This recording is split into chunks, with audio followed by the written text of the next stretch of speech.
Hello, my name is Kashmir Owen. I'm from South Portland, Maine, and I'm going to be presenting on why I think multilingualism is important for us today.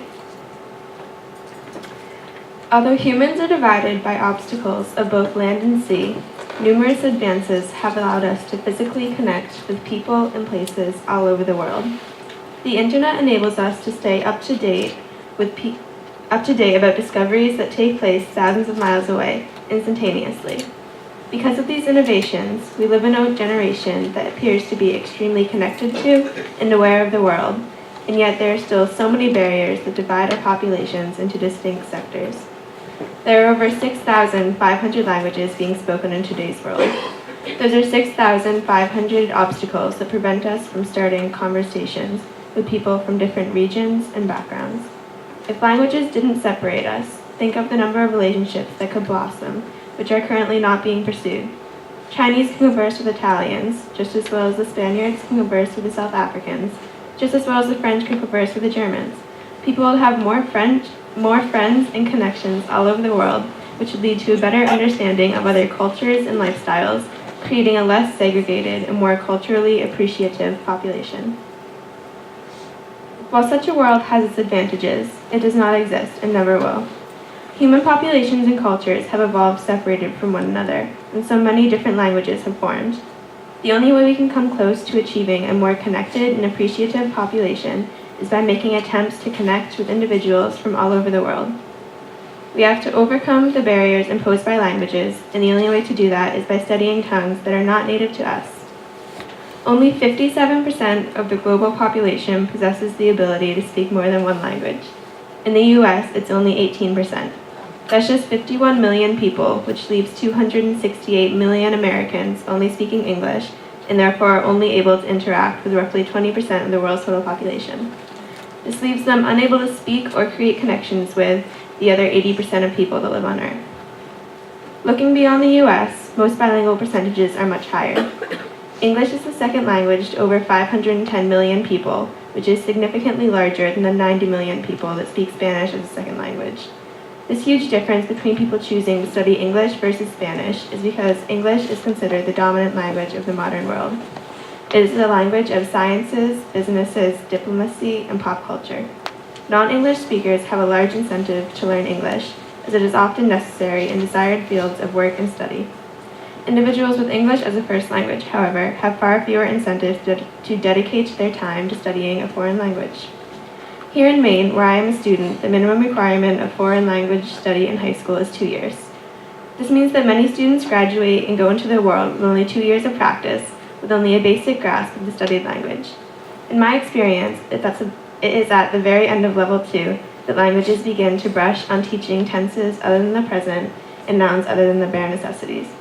These students, while they may have fulfilled their graduation requirements, have not achieved the education that would expand their horizons of jobs, people, and cultures beyond those seen in the US.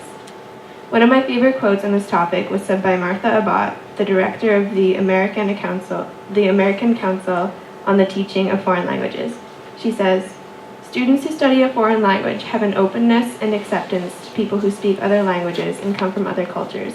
We need to be growing students who can interact around the world. If we continue to grow a citizenry that is uncomfortable interacting and can't get out there on the global stage, then we're going to find ourselves in significant trouble in the world economy in the future."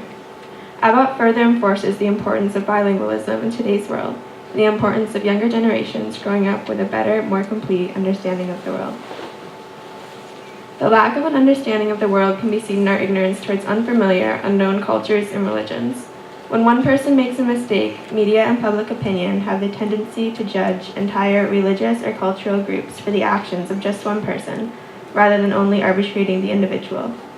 Too frequently, small religious extreme groups represent larger religions and their followers. Examples of this can be seen very recently in the terrorist attacks in Paris.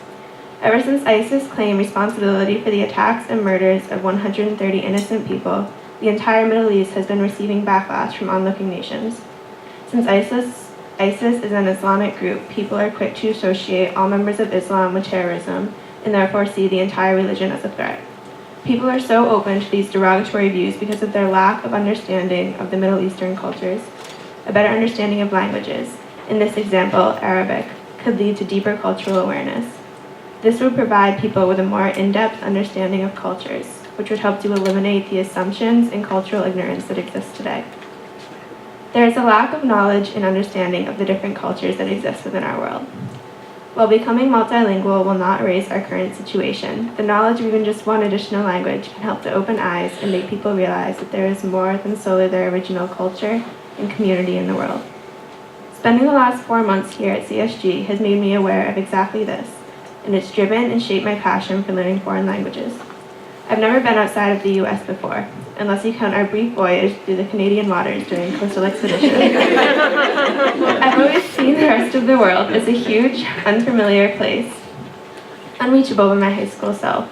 At CSG, I've listened to incredible, inspiring stories of travel told by students and RAs alike. Since I've heard these stories about their journeys they've taken around the world, my whole mindset and outlook on foreign countries has changed. I used to see the US borders, even New England's borders, as barriers that I just wasn't able to cross. I saw personally uncharted land as foggy, inaccessible, gray areas, which I would never experience because I am not a part of them. Annie and the RAs, both fluent in Spanish, have traveled and lived in many different Spanish-speaking countries, including Peru, Bolivia, Spain, Ecuador, Mexico, and Costa Rica. Hearing their stories has made the rest of the world and my hopes of travel seem so much more possible and reachable. This probably has a huge role in why my interest in foreign language studies has exploded during this semester. Now, I do not study Spanish to get a language credit. I study Spanish in hopes that someday soon I will be able to put my skills to use through living in Spain or South America. In my current level of Spanish, I would not be able to communicate in enough depth to be a part of their communities or bond with individuals. However, as I improve my language abilities, someday all of these places will be just as accessible as the US is for me today.